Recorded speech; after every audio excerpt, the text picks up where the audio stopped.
Hey YouTube, it's April 9th. It's another day of VEDA. And today I had something I really have been thinking about the last few days. So several days ago, in I think honestly in more than one group on Facebook, I was hit with a bit of sadness about things I saw. So somebody posted in a group, and I'm pretty sure it was the adult nerd fighter group. It might have been a regular nerd fighter group, which those of you that know, nerd fighters is kind of a name that came out of John and Hank Green's Vlogbrothers channel. People that followed it, and it's kind of expanded to even some people that aren't big fans of John and Hank, but that's where it came from.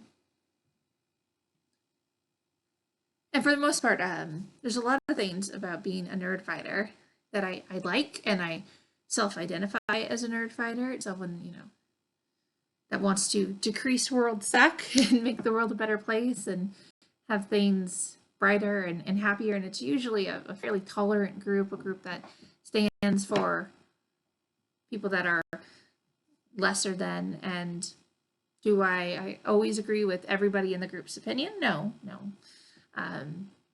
Coming from a more conservative bent, there's a lot of people that are highly more liberal in the group, so just kind of avoid and start fights, not deal with stuff.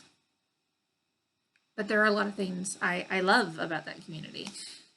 Things like the Project for Awesome that I do on this page every year, and caring for people and helping charities and doing good and showing care. But this was not what was going on. So someone in the group posted a picture about a fast. And that fast is supposed to take place tomorrow. And she was saying, inviting people of all faiths to participate, and even said if you're an atheist or an agnostic, you could use this time to self-reflect or have something of value for you. And she was very clear she wasn't forcing this upon anyone. It wasn't something she was being intense about. She was saying it would be a nice thing for people to do. And this fast is supposed to be about COVID-19 and focusing on that and praying for our health workers and those that are hurting and all that's going on. And I thought it was very nice. I'm pretty sure from postings I've seen, this fast initially came out of Mormonism. But regardless of that, that's not really the importance. She was very vocal and like, I'm welcoming all faiths to participate. I just think it would be a cool thing for people to do, and they might enjoy it. And all of the comments, my goodness.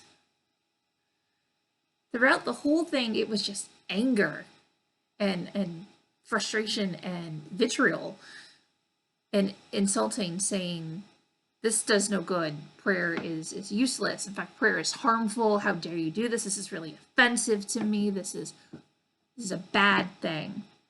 Just getting at this girl who was attempting to do something nice and being intense about it. All these people and certain comments are like, fasting is just talking to like some invisible make-believe friend. Fasting is trying to beg forgiveness from God. Fasting is useless. Prayer is useless. Prayer is bad because it makes you feel like you've done something of value when you really haven't. And it, kept looking at this, and this is not the the group that I like being a part of when it comes to any other group of people, regardless of stance on things. Everyone's usually wonderful to each other and loving and caring, and it it hurt me in my heart, and it hurt me for that girl that was trying to do something nice. And it strikes me that verse that the cross is foolishness to people who don't know, and that's how the world is reacting. And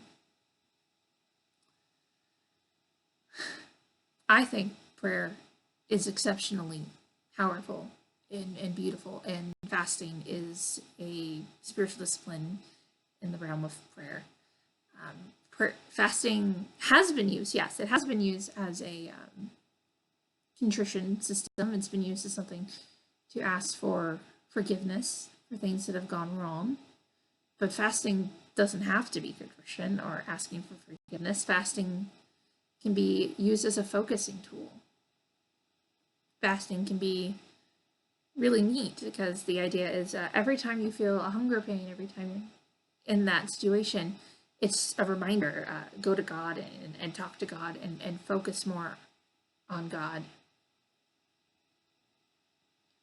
And I believe fervently in my heart that prayer has value. I think God listens to our prayers. I think that is doing something, which I know is the person's problem. But I also think and believe and have seen that people who pray do more than just pray. People that pray for COVID-19 to go away, people that are praying for things to be better, they're usually people that are sitting at home like I am, streaming their services on their computers like I am, people that are at home, hiding from the disease outside the door, people that are trying to do what's right. Now, the sad thing is we have these people that are horrible examples for what it is to be Christian, that are like spitting on people and saying, no, you're healed, and things like that. And I fervently think there's, crazy. And there's a lot of the people that have issues are larger churches that are very focused on money, unfortunately. Now, I'm not saying every church that wanted to be open or is still being open is all about the money. I know personally people stuff, I completely disagree with their doors being open unless they're providing a service to help the community, like a food bank or things like that. But to assume because you're praying that you're doing nothing is kind of ridiculous.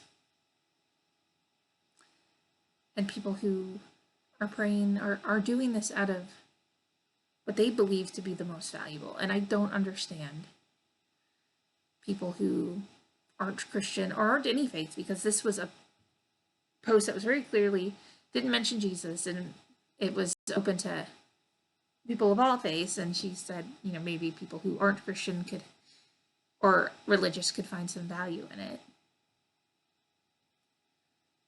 And it just, it hurts my heart for the people out there that see it as useless and see it because they don't know the power and the beauty prayer can have. And I've seen prayer be valuable. And even if we're not talking about prayer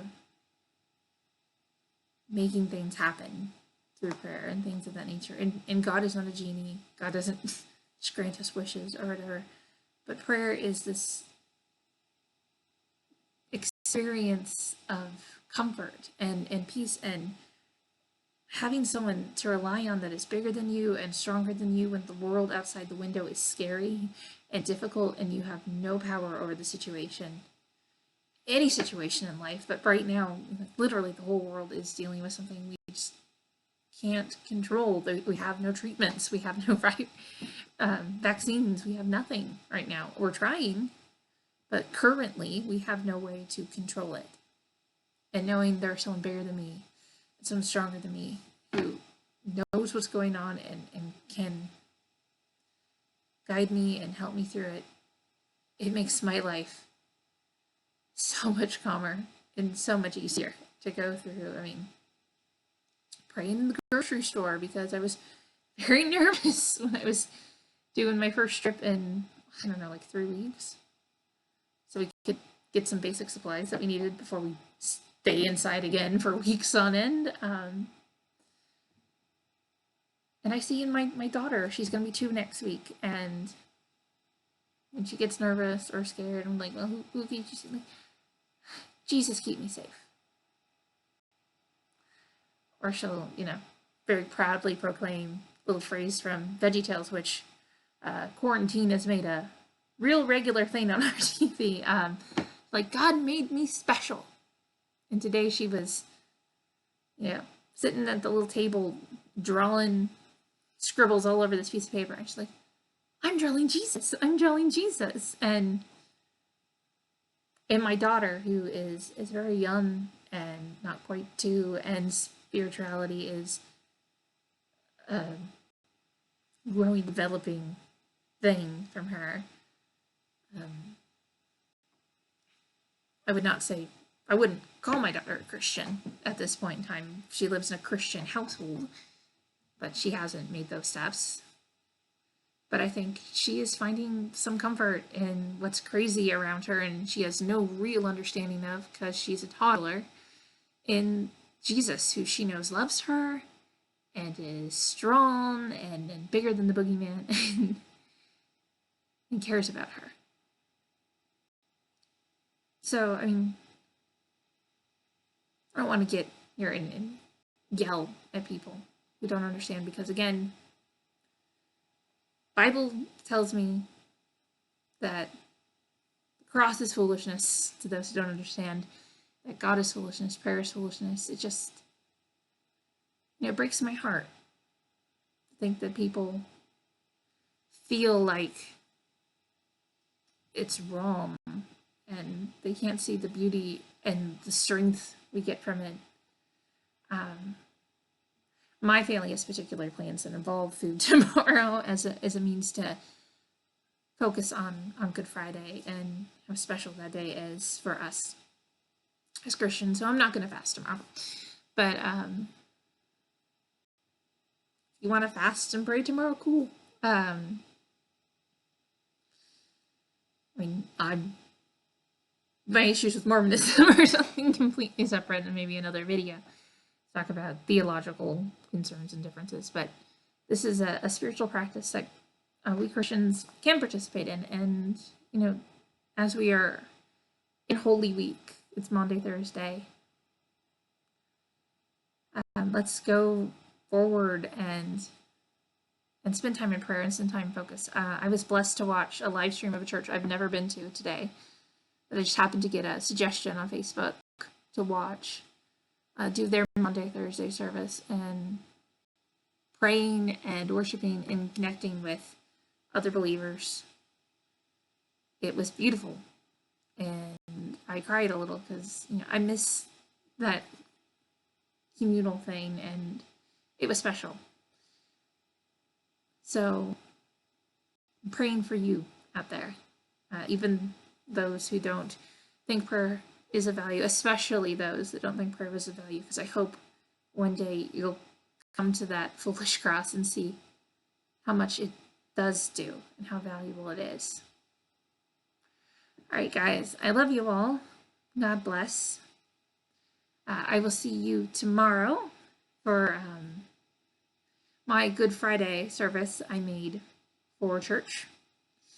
And Sunday, there'll be an Easter service on here that I made for church. And Saturday, we'll do something fun between them. All right. God bless. Bye.